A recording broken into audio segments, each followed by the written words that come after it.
So priests don't fall from heaven. Priests come from amongst our own.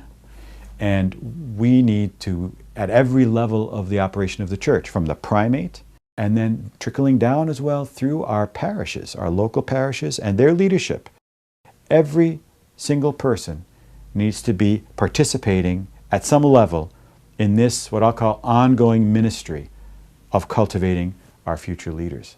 Everyone has to do it.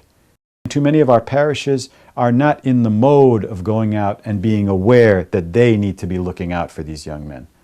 And so they scatter, the young men scatter, and they don't set foot in church. They have no real contact with the church. We are indeed very grateful for decades of Armenian clergy here who have come from Jerusalem. But it's not quite the same as having a young man born here, trained in our American schools, and who feels very much at home in his home parish and who understands his immediate community and circumstances and can minister to them. Because if we don't minister to them in that way here in North America, there are many competing churches who could readily fill that need, and we lose our people. We need to be a church whose primary task is cultivating within itself and from among its own our future leaders, particularly our future priests. That's a culture change. That's a culture change. We're not used to thinking that way. Something as simple as going up to the young man after the Divine Liturgy, after the Badak, and saying, "You sang that well," or "You read that well," or "You chanted that well," really goes a long way. It's something like being on a sports team when a young child is commended after the game. You know how good they feel. It's no different at the altar. These young men are there to serve, but they also need a little bit of encouragement. And a layperson can make a big difference. Very often, the one being called is the last one to realize that he's being called. I know as a young boy, people would come up to me and say, "Well, you know, have you ever thought of being a priest? You should think about being a priest. I think you'd make a good priest." And I think to myself, this is crazy. Where's this coming from? And I know a lot of my brother clergy have had that kind of an experience. And, you know, the young man is kind of caught off guard and surprised because he's never contemplated such a thing. But God can work through these kinds of people. The idea of the support of the pastor, the family, the parents, the local parish leadership, and other clergy, it's foolproof. It works. The priest, I think it's obvious that the priest needs to have a role. And parental support, family support is also very important, and the role of other clergy as well.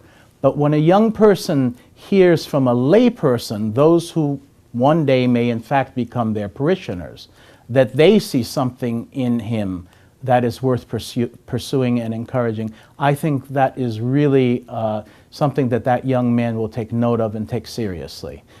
We need to refocus and retrain ourselves to spot those young men who might be in the process of being called by our Lord to serve Him as priests.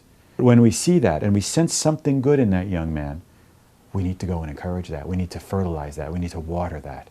And how do you do that? You do that by going up to that young man saying, "Das, what a good job. I can't tell you how much I love to see you serving at the altar. You do it with such seriousness. You do it with such devotion. That's a wonderful thing. Keep up the good work. And maybe you should think about preparing to be ordained a deacon. And maybe, who knows, maybe God's calling you to be a priest."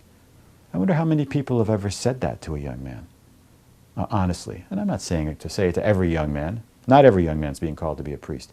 But if we can train ourselves to spot those young men, and we trust our senses to spot something good and pure and serious in a young man who may be actually in the process of being called by God, to lift that young man up.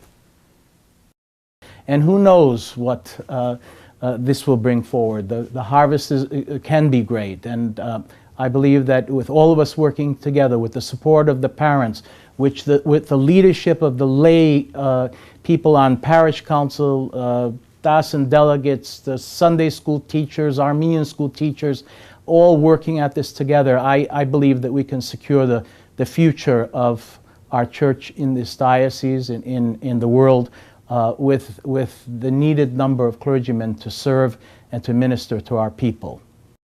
So it is my responsibility, it is your responsibility to encourage, to inspire young men in your families, in your parishes, in your communities, to hear God's call and to respond.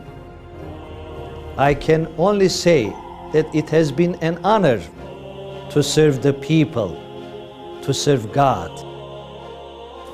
And the saddest thing that I see in my 12 years here as a teacher and now as Dean of St. Narcissus, the saddest thing I've experienced are probably 10 or 12 men my age who have said to me, Father Daniel, I wish one person when I was a teenager had come to me and said, why don't you become a priest? I wish one person had encouraged me, because nobody did. And now in retrospect, I realize that God was calling me.